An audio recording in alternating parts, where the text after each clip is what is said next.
Danny is asking about, he watched a video from some time ago.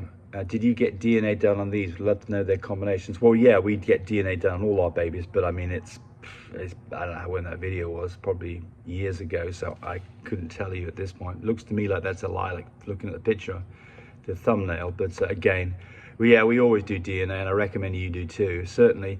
Now, there are times when you know the DNA exactly. You've bred two, what I call homogeneous dogs, the two dogs that are identical in their DNA. For instance, we've got a dog called Sir Hump-a-Lot, who's a platinum AA recessive. So he is little d, little d, little b, little d, little d, little co, little co, little e, little a, no brindle, no pied. We know what he throws. Every dog that he produces has to have a copy of blue, a copy of cocoa, a copy of cream, and a copy of the aging. And it never gives brindle or pied. So if you put that with a similar dog, that has every lineup on that dog is the same, it's a little d dog and it's an AT dog, you know exactly what the DNA is. And in that situation, the DNA is not required. Now, doesn't mean that your customers don't want a DNA sample done on that. But the answer is you need to know the DNA of your dog. And if you're not clear and you don't know what the DNA is, if there's any doubt, you need to test for those things you're in doubt, or better yet, the whole thing. I bought eye wash and sterilization for wiping. This we talk about how to treat a puppy's eye swollen eye. Didn't let you buy terramycin over the counter in California. Well, there you go. It's the nanny state. They want to make sure you're not doing anything you shouldn't do. So, I mean, what do you do? Well, first thing is I would think that you could probably buy that on Amazon or Chewy or something like that and get it shipped to you. They may put some restrictions because you live in California. I don't know. Then they say, what if the puppy eye went away but cannot get the eye to open? Should I keep cleaning it and let it open its own? Yes. If the puppy goes away, just leave it alone. It's fine. It's all fine. If you wipe the eye clean on the outside, the crustiness disappears and the eye is no longer swollen, just leave it alone. Should you force an eye open? Well, the closer you get to the 10-day mark, the less detrimental it is to open an eye up. I mean, I wouldn't want to open up an eye on a puppy on 1 or 2 days old. I've never been in that situation anyway. It's too early for the infection to show up. But use a little bit of common sense. Don't get rough with it. If the infection's gone away, probably don't need to do anything. So ZBK says, I wish I'd seen this sooner. I got a dog with a cleft palate, but she's looking strong. Okay, good. So there's different versions of cleft palates. Now, a cleft can be an opening all the way from the front to the back of the mouth, and you've got a gap there like this. Can't simulate it with my fingers. You've got a gap that's drawing on a piece of paper that looks like that. That one's puppy's not going to suckle because he can't produce a vacuum. That puppy is probably not going to make it. Now, people say that they succeed in this. I've tried a number of times. I've never been successful. But if there's just an opening at the front, or maybe it just involves a hair lip. The hair lip is not a cleft palate, it's a cleft lip. That absolutely can suckle. And that puppy can be absolutely fine. It may have to have some cosmetic surgery to fix this, when it's a few months old. And the one that has just a very beginning part at the back of the teeth, or where the teeth are going to form, that puppy can also probably suckle too. But, in most of these situations, the only remedy is that you've got to tube feed. And you've got to do it for a long time. And typically, they end up dying because they get a sinus infection. But doesn't mean you shouldn't try. But it's going to be a lot of work. And from my experience, if I ever have a cleft palate puppy again, I haven't had one in a long, long time, I'm probably not going to leave the vet with it, unfortunately. If it's all the way up, all the way to the back, it's not going to survive that. And I'm going to do what's probably the most humane thing and just let the puppy go.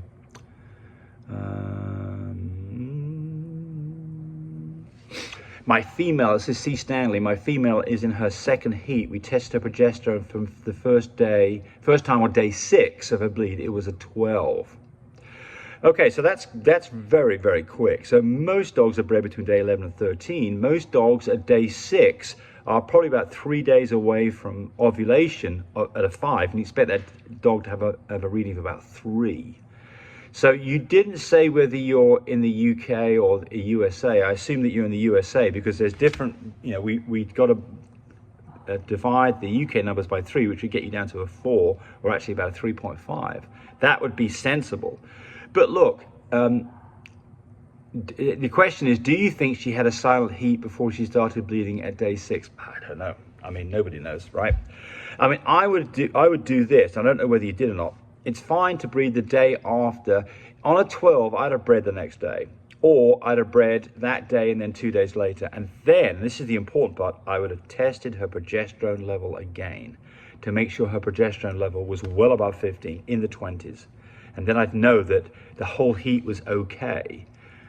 So remember that dogs on their first and second heats tend to be a bit irregular, and you can see this going on. And although we say that ovulation is the level of 5 and that the dog is now ready to breed 2 days later, I can tell you that advice is not, it's normally right, but it's certainly not always right. And I have many times seen young dogs whose progesterone levels have been at 11 or 12, and the next test they're back at a 7. So they apparently haven't ovulated. So that's why in all of these cases, when you're breeding a dog, it makes sense to do a final progesterone test when you think you're finished to make sure the numbers are in fact elevated and above the level that you want to be to do the first AI. Somebody says, isn't this abuse? No, it's not abuse. I'm just breeding a dog. It's just what we do for an AI, not abuse at all. That's Joey who asked that question. So he did ask it versus saying that is abuse. He just asked, isn't it? No, it's not.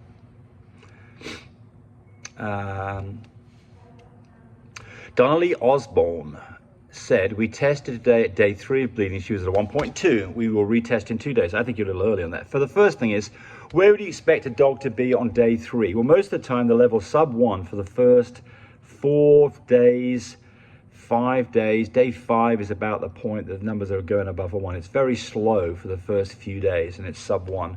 Then after that, when it gets to a 1, it typically ticks up 1 point a day until it gets to a level of 5 around day 9. Then it starts almost doubling every day after that, and you're in the zone where you can start breeding a dog. So where are we this? So we're day 3 of bleeding. She's at a 1.2. Well, let's just look at analysis of this. What would I do? So at a 1.2, I'm going to say the next day is a 2, then a day after that's a 3, the day after that's a 4, the day after that's a 5, day after that's an 8, the day after that, day 6, we're ready to breed. So I think we're 6 days away from breeding. I would test that dog in 4 days. That's what I would do. Because I think you're doing a test a little early and just spending money on it.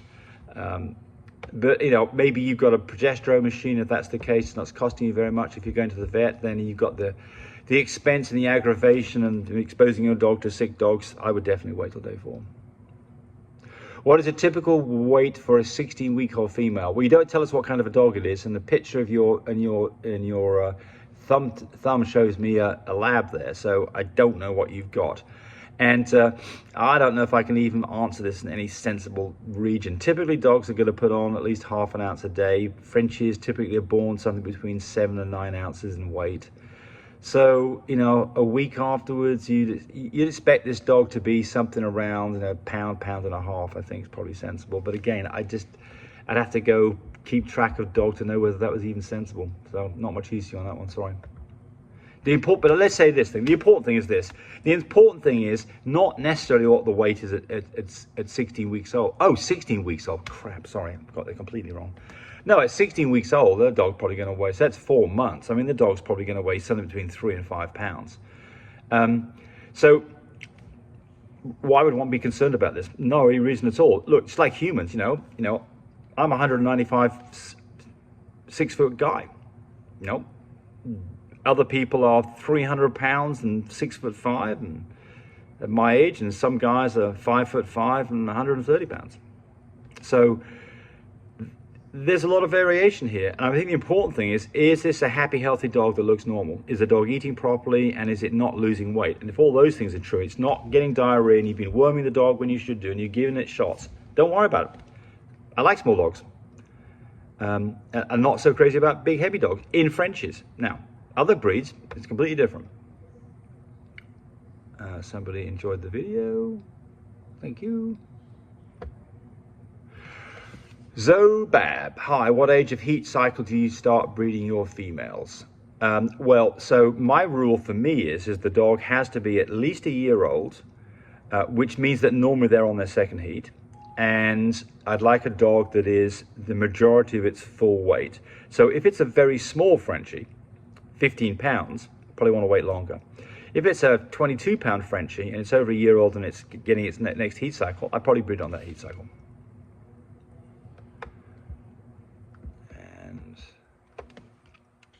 go. Thanks for watching. Hey, thanks for watching the video. I really appreciate people who subscribe to me. It helps me, encourage me to do more of these videos. But do remember, disclaimer here, I am not a vet. I'm not a licensed medical professional. I'm purely a person who's been breeding dogs for the last couple of decades. Any information that you got from this video, use at your own risk. There's nothing implied here, and certainly this should not be used as a substitute for advice from your veterinarian or your medical professional. I hope you enjoyed the video. Come back for more of them. Bye.